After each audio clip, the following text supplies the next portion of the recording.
नहमदुहु व नुसल्ली अला रसूलिहिल करीम अम्मा बअदु फ़अऊज़ु बिल्लाहि मिनश शैतानिर रजीम बिस्मिल्लाहिर रहमानिर रहीम वरत्तिलिल क़ुरआन तरतीला सदक़ल्लाहुल अज़ीम इन्नल्लाहा व मलाइकतहु युसल्लूना अलन नबी या अय्युहल्लज़ीना आमनू सल्लु अलैहि वसल्लिमू तस्लीमा अल्लाहुम्मा सल्ली अला सय्यिदिना व मौलाना मुहम्मदिन व अला आलि सय्यिदिना व मौलाना मुहम्मदिन व बारिक वसल्लिम। अस्सलातु वस्सलामु अलैका या रसूल अल्लाह व अला आलिका व अस्हाबिका या हबीब अल्लाह। अज़ीज़ तलबा व तालिबात, पिछले सबक में हमने औक़ाफ़ मोतबर्रा के बारे में शुरू किया था कि औक़ाफ़ मोतबर्रा वो 5 अलामात हैं जो हमें वक्फ़ करने में मदद देती हैं। तो उनके बारे में मज़ीद कुछ ज़हन में रख लें कि इनकी जो तरतीब है, सबसे पहले है दायरा, दूसरे नंबर पे है मीम, तीसरे नंबर पे ता,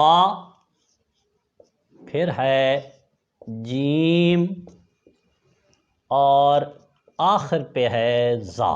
जो इनकी ये तरतीब है, इसी तरतीब से ये एक दूसरी से मोतबर हैं। दायरा सबसे मोतबर है, मीम इन तीनों से मोतबर है, दायरे से मोतबर नहीं है। ता इन 2 से मोतबर है, इन 2 से मोतबर नहीं है। जीम ज़ा से मोतबर है, इन तीनों से मोतबर नहीं है। और ज़ा सबसे गैर मोतबर है, ये किसी से मोतबर नहीं है, आखिरी नंबर है इसका। तो इसका मतलब ये है कि इन अलामात पे इनको मद्देनज़र रखेंगे। अगर आप छोटी जो अलामत है उसको मद्देनज़र रखते हैं, उस पर वक्फ़ कर लेते हैं, तो फिर उसके बाद जो अगली अलामत आएगी वो उससे बड़ी है, मोतबर है, तो फिर आप वक्फ़ कर सकते हैं। और अगर उसको आप छोड़ के आगे जा रहे हैं, यानी छोटी को छोड़ के आगे चले गए, वहाँ पे वसल कर दिया, वक्फ़ नहीं किया, तो आगे आ गई उससे बड़ी अलामत, फिर भी वहाँ वक्फ़ कर सकते हैं। लेकिन अगर आगे आ जाती है छोटी अलामत, यानी मिसाल के तौर पे आपने जीम मीम पे वक्फ़ नहीं किया, आगे आ जाता है दायरा, दायरे पे आप वक्फ़ कर सकते हैं। लेकिन अगर आगे ता आ जाता है उसी आयत में, तो फिर आप ता पे वक्फ़ नहीं कर सकते, क्योंकि मोतबर छोड़ दिया। जैसे एक बड़ा स्टेशन जो होता है, एक गाड़ी चल रही है, बड़े स्टेशन पे वो नहीं रुकती, तो वो छोटे पे उसका रुकना जो है वो किसी के लिए काबिल बर्दाश्त नहीं होगा।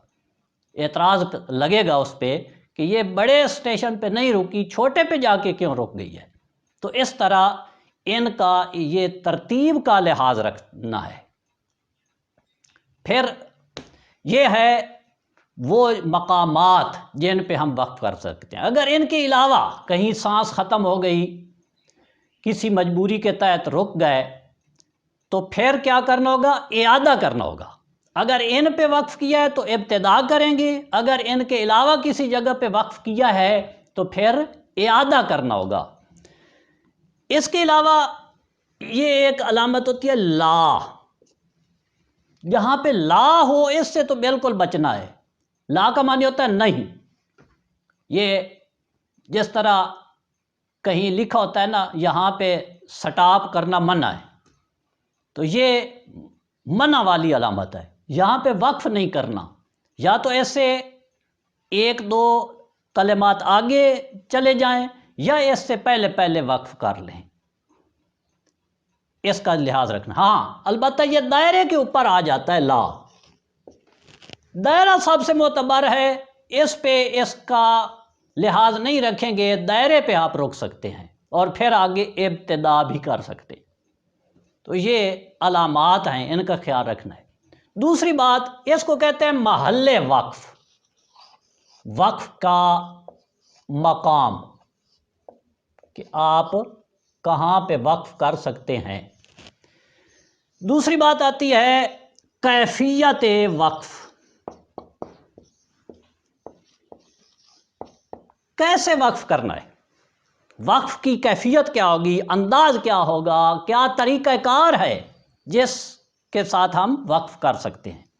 تو اس کے لیے 3 ارکان ہیں وقف کے، جب تک وہ پورے نہ ہوں گے وہ وقف نہیں، غلطی ہوگی۔ نمبر 1، سانس کو توڑ دینا ہے۔ نمبر 2، آواز کو روک لینا ہے۔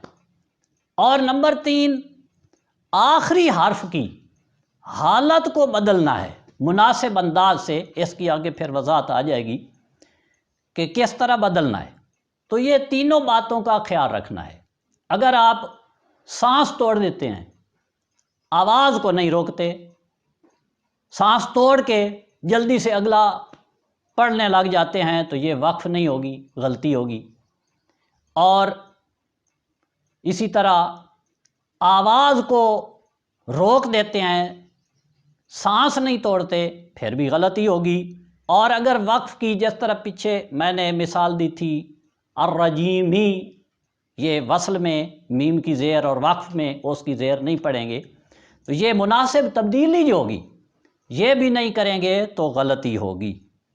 تو یہ طریقہ کار ہے، یہ 3 ارکان ذہن میں رکھنے ہیں: آواز کو روکنا، سانس کو توڑنا، اور آخری حرف کی حالت کو مناسب انداز سے بدلنا۔ ہاں، ایک سکتہ ہے، یہ الگ چیز ہے، وقف نہیں ہے، یہ سکتہ، یہ قرآن پاک میں 4 مقامات پہ آیا ہے۔ یہاں پہ آپ آواز روکیں گے، سانس نہیں توڑیں گے، تو یہ 4 مقامات پہ ہے۔ ایک ہے سورہ کہف میں عوجا قیمہ، یہاں آپ نے تھوڑی سی آواز کو روک دیا ہے، سانس نہیں توڑنی۔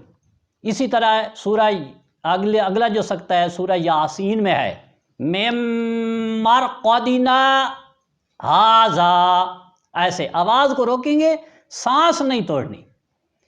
اسی طرح آگے سورہ قرآن پاک کے 30ویں پارے میں سورہ قیامہ، من راق، اور بل ران سورہ مطففین میں، یہ 4 جگہ پہ ہمارے نزدیک جو ہے سکتہ ہے، تو یہاں آپ یہ تبدیلی کر سکتے ہیں۔ تو وقف میں یہ تینوں ارکان پورے کرنے ہوں گے۔ اس کے بعد یہ دیکھنا ہے کہ مناسب تبدیلی کیا کرنی ہے۔ پہلے سے اگر آخری حرف ساکن ہے، جیسے علیکم آ جاتا ہے، یہ میم ساکن ہے، تو یہاں تبدیلی نہیں ہوگی۔ اگر پہلے سے متحرک ہے تو پھر اس حرکت کو ختم کر دیں گے، زبر ہے، زیر ہے، پیش ہے، تو اس حرکت کو ختم کر دیں گے، جیسے الرحیمی، الرحیم پڑھ دیں گے۔ گول تا، یہ ہا کی شکل ہوتی ہے اور اوپر 2 نقطے ہوتے ہیں، اس کو گول تا کہتے ہیں، اس کو ہا ساکنہ میں بدل دیتے ہیں، جیسے وسیلتن، یہ گول تا ہے، تو اس کو ہم ہا میں بدل دیں گے، یہ نقطے بھی ختم، تنوین بھی ختم، وسیلہ، اس طرح اس کو ساکن ہا میں بدل دیں گے۔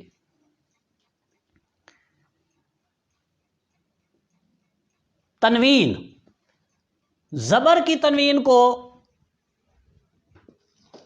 توابن، یہ زبر کی تنوین ہے، اس کو الف سے بدل دیں گے، یہ ساتھ الف لکھا ہوتا ہے، توابا۔ زیر کی تنوین ہے یا پیش کی تنوین ہے تو اس کو بھی حذف کر دیں گے، ختم کر دیں گے۔ تو اس طرح مناسب تبدیلی کر کے وقف کریں گے۔ اللہ تبارک و تعالی ہمیں قرآن پاک کو صحیح طور پہ پڑھنے، اس کو سمجھنے اور اس پر عمل کرنے کی توفیق عطا فرمائے۔